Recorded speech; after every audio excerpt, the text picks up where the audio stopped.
بسم الله الرحمن الرحيم. السلام عليكم ورحمة الله وبركاته. ومركلة إيو warbixinteeni toddobaadlaha ee waxqabadka dawladda iyo arrimaha ugu waaweyn ee waddanka jira toddobaadkii la soo dhaafay. Waxaan ku bilaabaynaa madaxweyne xasan sheekh maxamuud oo mudane cabdikariin xuseen guuleed iyo maxamed cabdi waare u kala magacaabay inay noqdaan ergo heer qaran oo qaabilsan arrimaha Somaliland iyo dhinaca xasilinta.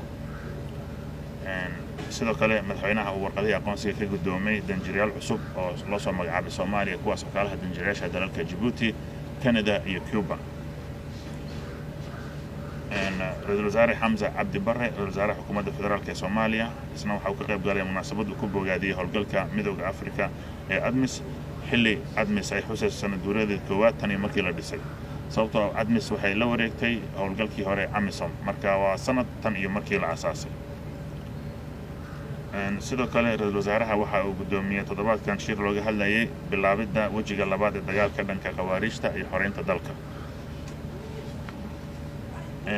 sidoo kale wasaaradda gaashaandhigga waxay si rasmi ahaan ugu dhawaaqday in dagaalka looga soo horjeedo khawaarijta al-shabaab uu dhawaan bilaabanayo kaas oo qayb ay ka noqonayaan dalalka deriska oo taageeraya dawladda Soomaaliya. golaha wasiirada ayaa sidoo kale isla toddobaadkii inta lagu guda jiray waxa ay ansixiyeen nidaam ama sharci hagaya gaadiidka mootobajaajta ee magaalada Muqdisho ka howlgala. hay-adda maareynta masiibooyinka qaranka ee Sodma waxay gargaar aadinimo gaarsiisay deegaanada Baardheere, Xudur, Masagawa iyo barakacayaasha ku nool gobolka Banaadir.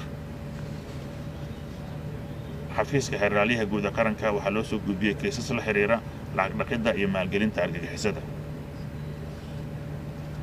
dawladda Soomaaliya waxay kala toddobaadkan ku dhawaaqday in guud ahaan la curyaamiyay hanaankii maaliyadeed ee khawaarijta al-shabaab. waxaa kaloo jiray in ay jireen xubno ka tirsan shabaab kuwaas oo isku soo dhiibay ciidamada qaranka. waxaa ka mid ah Cabdi Xasan Xulbaale oo ka mid ah horjoogayaasha al-shabaab oo iska soo dhiibay gobolka Shabeellaha Hoose toosna isugu dhiibay ciidanka qaranka ee xoogga dalka Soomaaliyeed. sidoo kale galmudug waxaa jira laba xubnood oo khawaarijta ka tirsan Bishaar Shardi Maxamed Xasey iyo Yusuf Suleymaan Abuukar Jirow Salaaxudiin loo yaqaano oo iyaguna isku soo dhiibay ciidanka daraawiishta galmudug.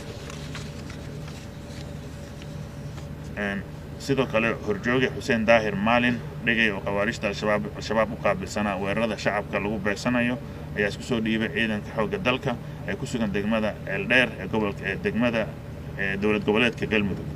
sidoo kale horjooge la yiraahdo Calas Ibraahim Axmed Barre ayaa lagu soo qabtay howlgal halkaas ay ka fuliyeen ciidanka xoogga dalka Soomaaliyeed. waxaa kaloo ciidamada xoogga dalka ay howlgal ka fuliyeen tuulada la yiraahdo Makuude oo ku taala duleedka Baydhabo halkaas ay ku dileen 14 ka mid ah xubnaha khawaarijta. wasaaradda arrimaha gudaha ee dawladda federaalka waxay bilowday siina wadaa inay gargaar cunto u fidiso dadka ku nool deegaanada laga xoreeyay al-shabaab iyadoo la fulinayo halkudhigga nabad ku afur.